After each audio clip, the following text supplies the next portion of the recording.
Hai semuanya, kembali lagi di YouTube channel saya. Pada hari ini kita akan melanjutkan pembahasan materi seleksi kompetensi bidang SKB Kementerian Pertanian 5 soal dan untuk penyuluh pertanian juga 5 soal. Bagian yang ke-8.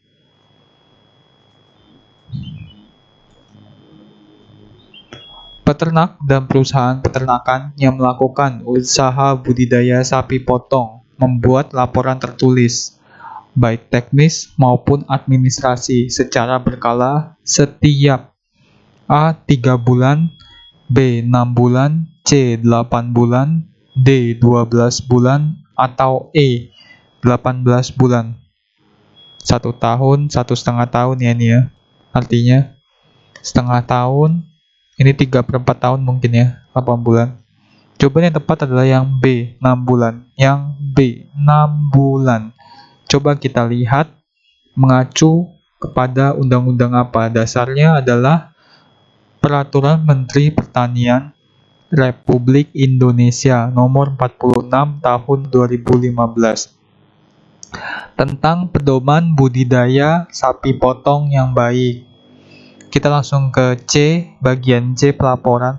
Peternak dan perusahaan peternakan yang melakukan usaha budidaya sapi potong membuat laporan tertulis, baik teknis maupun administrasi secara berkala setiap 6 bulan. Jadi inilah dasarnya Permentan nomor 46 tahun 2015 tentang pedoman budidaya sapi potong yang baik. Ini adalah jenis perusahaan peternakan yang melaporkan ya. Ini ada format-formatnya, bisa kalian download sendiri, Permentan RI 46 2015 jika kalian ingin membacanya lebih lanjut. Undang-Undang Republik Indonesia Nomor 18 Tahun 2009 tentang peternakan dan kesehatan hewan mengalami perubahan pada tahun A. 2011, B. 2012, C. 2014, D. 2015, atau E. 2016. Jawaban yang tepat adalah C. 2014. Undang-Undang RI Nomor 18 Tahun 2009 tentang peternakan mengalami perubahan ya. Perubahan atas Undang-Undang Nomor 18 Tahun 2009 tentang peternakan dan kesehatan hewan menjadi Undang-Undang Nomor 41 Tahun 2014. Ini ya. Jadi diupdate atau diubah ya. Temanya adalah kesehatan pertanian dan peternakan.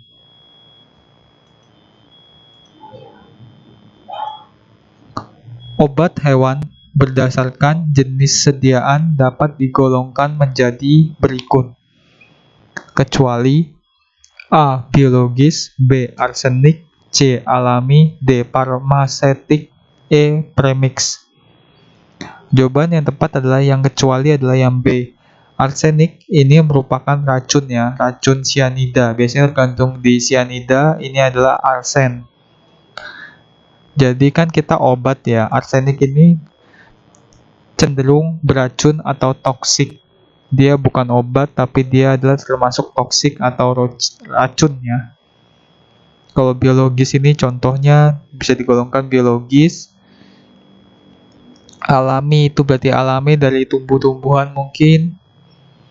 Farmasetik ini berarti mungkin farmasi dari pharmaceutical dan lain sebagainya ya. Penyusunan rencana aksi pangan dan gizi dilakukan oleh pemerintah dan pemerintah daerah setiap A. 1 tahun, B. 3 tahun, C. 5 tahun, D. 7 tahun, atau E. 10 tahun. Jawaban yang tepat adalah yang C. 5 tahun. Penyusunan rencana aksi pangan dan gizi merupakan amanat dari Undang-Undang Nomor 18 Tahun 2012 tentang pangan. Peraturan Presiden Nomor 83 Tahun 2017 tentang kebijakan strategis pangan dan lain sebagainya ini dalam Undang-Undang Nomor 18 Tahun 2012 khususnya 63 Pasal 63 Ayat 3 menyebut pemerintah dan pemerintah daerah menyusun rencana aksi pangan dan gizi setiap 5 tahun sekali ya. Bisa dilihat yang C 5 tahun.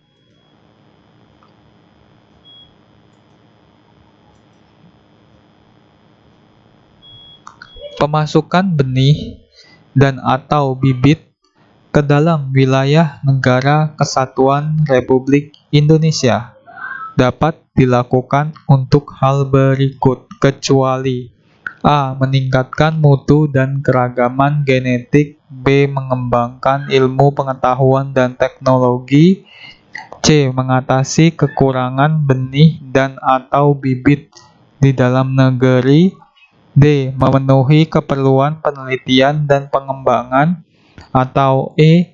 Menjamin kelestarian ternak lokal. Jawaban yang tepat adalah E. Menjamin kelestarian ternak lokal. Pemasukan benih dan atau bibit ke dalam wilayah NKRI dapat dilakukan untuk hal berikut. Berarti A sampai D bisa, kecuali yang E ya. Acuannya adalah Peraturan Menteri Pertanian Republik Indonesia Nomor 15 Tahun 2017 tentang pemasukan dan pengeluaran benih hortikultura. Ini adalah yang bisa dilakukan di pasal 4 itu ada A sampai K.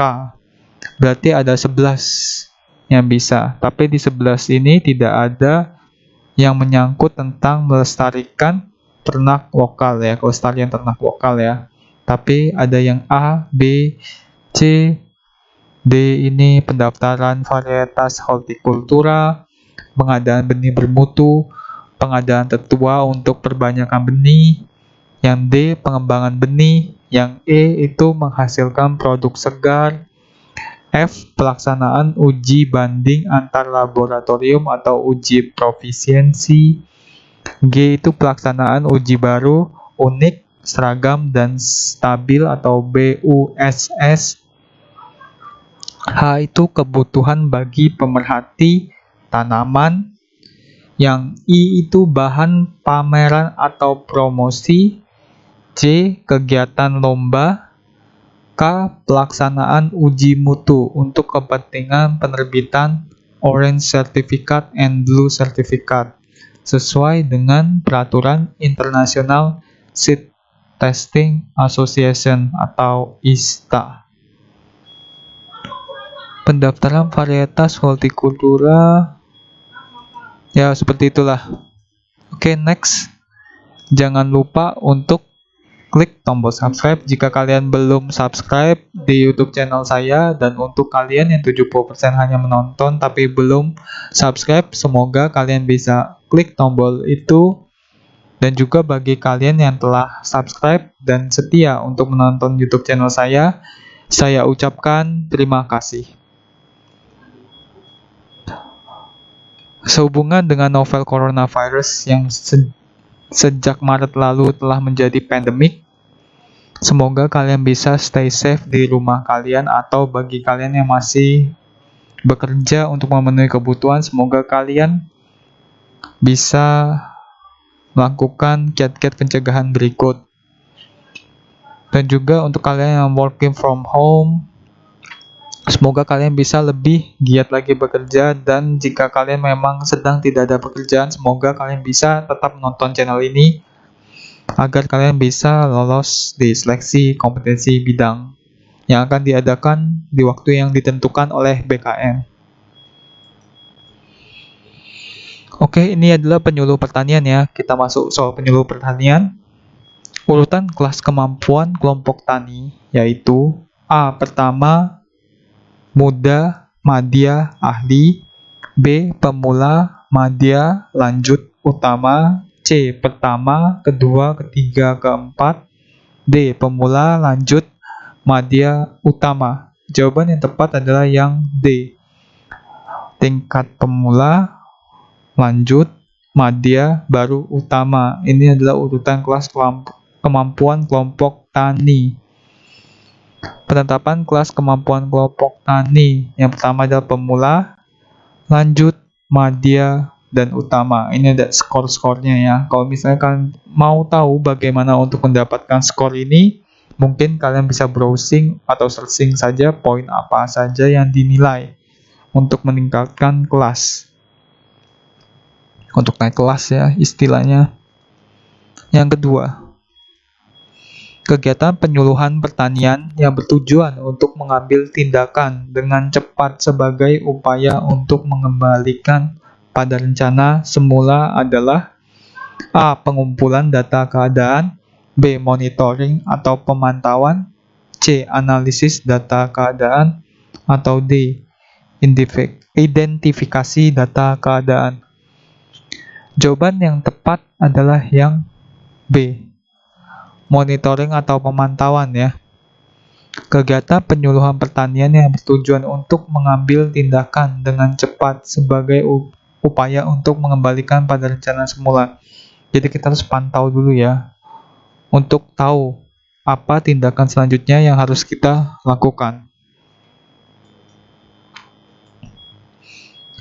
Ciri-ciri proses penyuluhan kemitraan atau prospek, yaitu A. Pengembangan agribisnis didasarkan atas usaha keluarga sebagai unit ekonomi dasar.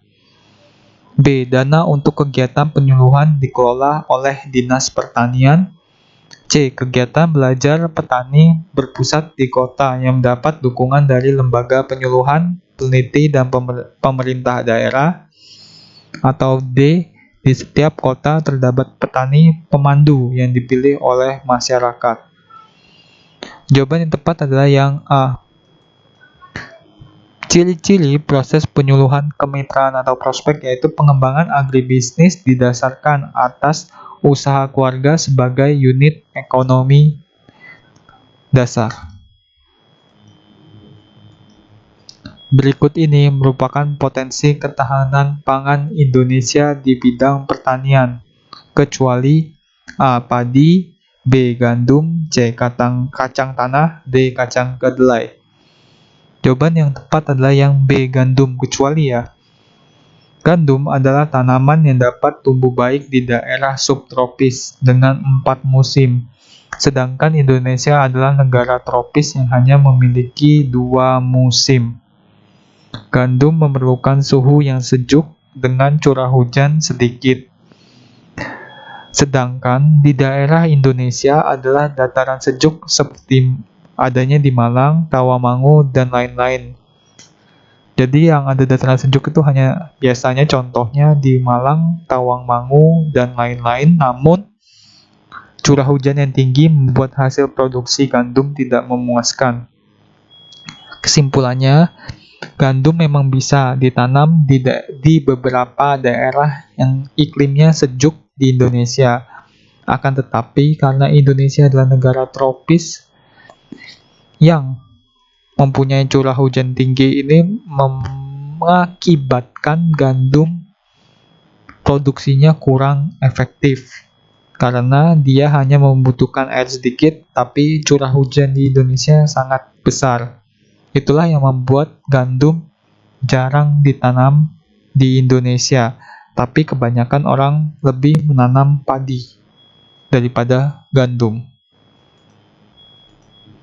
Program penyuluhan pertanian merupakan wujud nyata dari A. Aspirasi masyarakat dan pemerintah daerah, B. Perencanaan yang berasal dari kebijakan masyarakat setempat, C. Perubahan kondisi dan permasalahan pemerintah pusat, D. Perpaduan perencanaan masyarakat pertanian dan program pemerintah. Jawaban yang tepat adalah yang D. Program penyuluh pertanian merupakan wujud nyata dari adanya perpaduan perencanaan masyarakat pertanian dan program dari pemerintah. Jadi adanya kolaborasi ya antara masyarakat dengan pemerintah setempat ataupun pemerintah pusat dengan perpanjangan tangan dari penyuluh pertanian. Oke, terima kasih telah mendengarkan pembahasan soal dari saya. 10 soal, 5 soal itu tentang Kementan dan juga 5 soal untuk penyuluh pertanian. Semoga soal-soal pembahasan dari saya dapat bermanfaat untuk kalian sebagai bahan dasar untuk mengikuti SKB. Jangan lupa untuk belajar dari materi-materi lainnya seperti buku ataupun dari soal-soal yang kalian dapatkan. Akhir kata, saya ucapkan terima kasih. Jangan lupa untuk subscribe jika kalian suka dari pembahasan soal saya. Terima kasih dan selamat belajar.